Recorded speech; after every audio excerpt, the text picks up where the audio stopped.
Hello, Steve here. Welcome to Real Health. Who'd have thought health is about what we're eating? Join me on my quest to disseminate my go-to health regimen, the Health 44, my clumsy branding of eliminating 4 classes of food, introducing 4 classes of micronutrients. Bingo, bongo, health sorted. So thank you for your interest. Let's do this. Welcome again. You've clicked on the episode called On Grains, or Grains, where do we go from here? I think the latter is going to be the title. So over the last 4 years, I've been producing my podcast, and in recent times the videos. So I've been advocating for gluten-free, which I keep on harping. No gluten, which means no wheat, barley, rye, and oats. And I've been indicating that oats, on a few occasions, that it's gliadin. Oats has gliadin, but it apparently has avenin in it. But in any event, I chuck caution to the wind that avenin, gliadin, those proteins, those particularly the glutens are they're pro-inflammatory. They create these pro-inflammatory cytokines in the villi in the small intestine that does most of our absorption.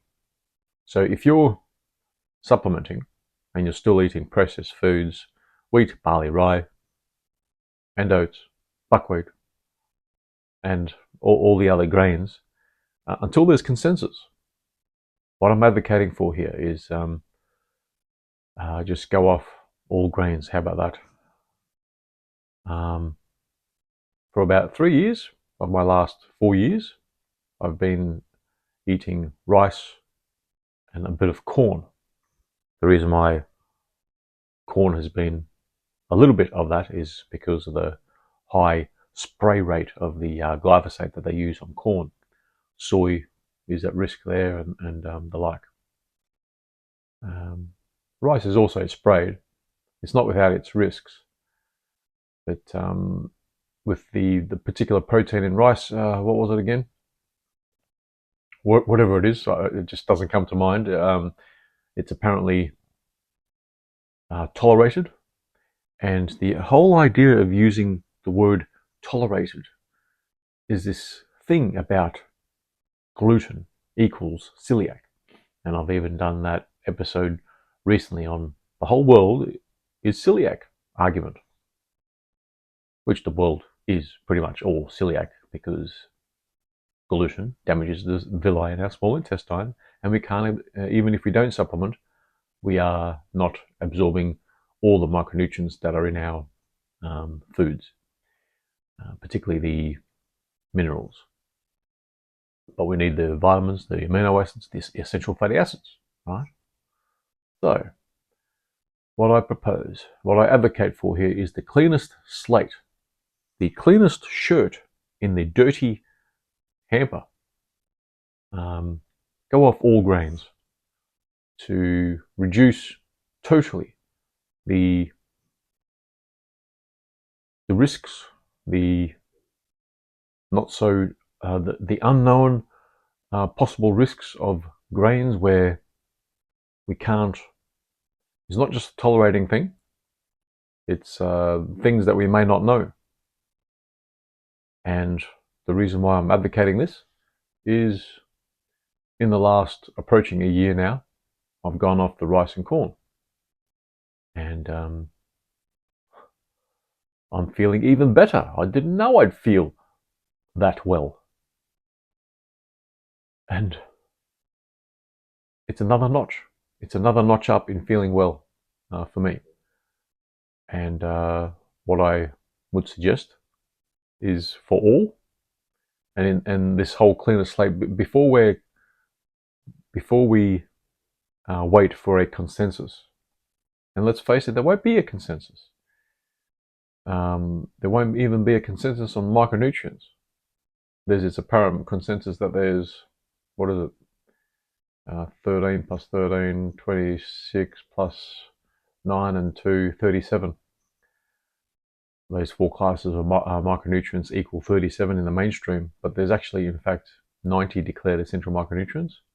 And the reason why the term essential is used is because we need to ingest those, because we can't make the amounts that we require. We can still make vitamin D, vitamin A,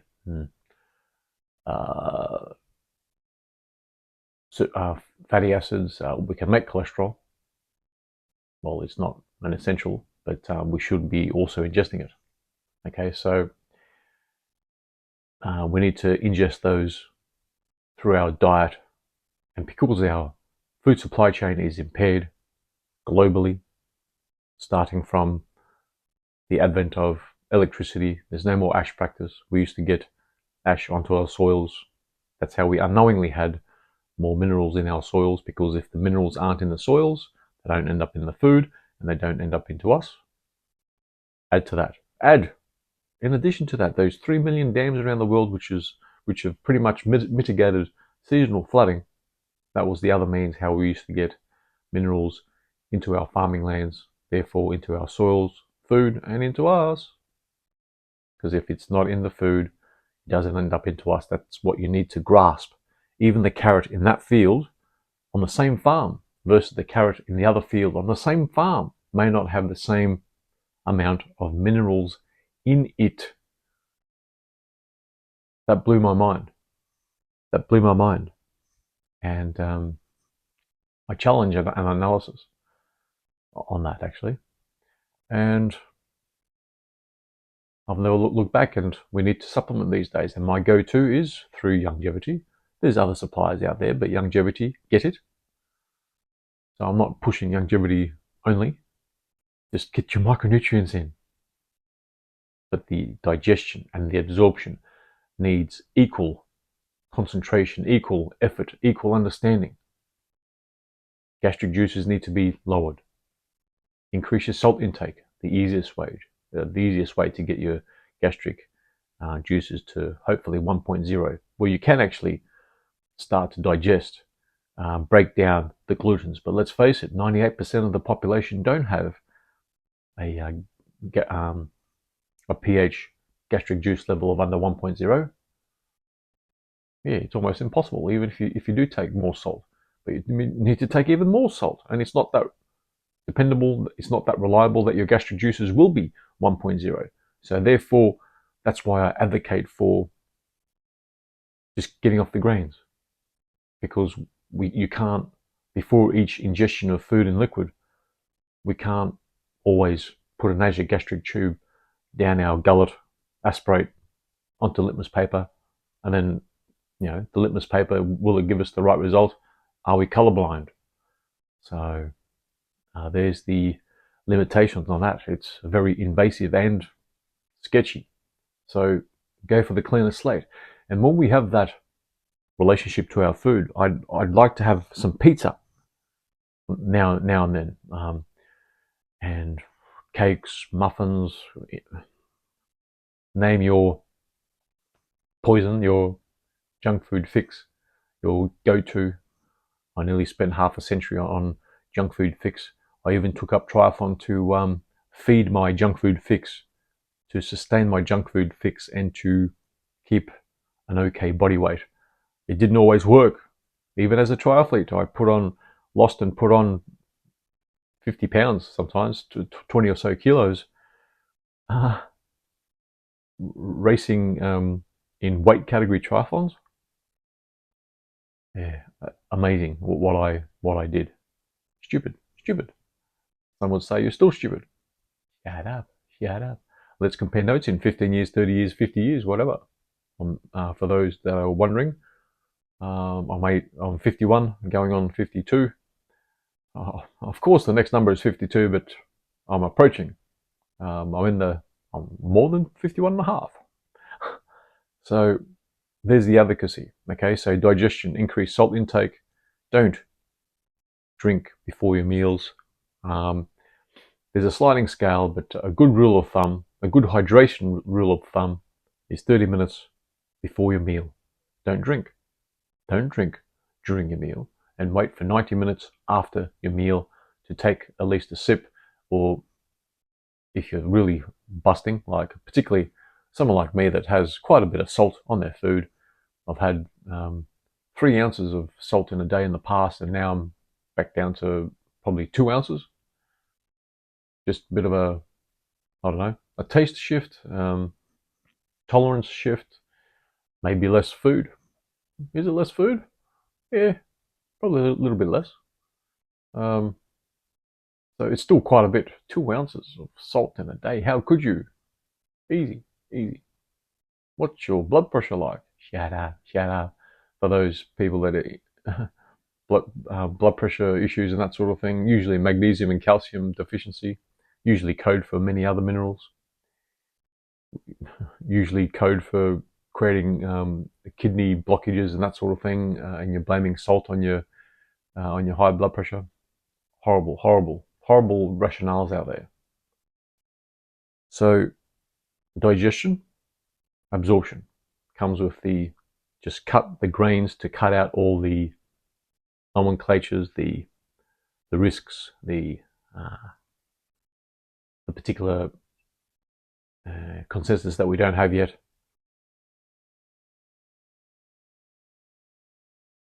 At this point, my mic stopped working, didn't it? So I'll just sum up. I lost 5 or 7 minutes. Probably didn't miss much. Ho ho ho. Anyway, summing up: digestion, increase salt intake, don't eat 30 minutes before your meal, don't drink during your meal, and don't drink 90 minutes post your meal. Stop the grains as that cleanest shirt in the dirty hamper. Okay. That's the whole gluten thing as well. So no more grains, because we don't know what adenine does, what gliadin does, how pro-inflammatory it is. Yes, there's cross-contamination in oats factories. They cross-contaminate where they process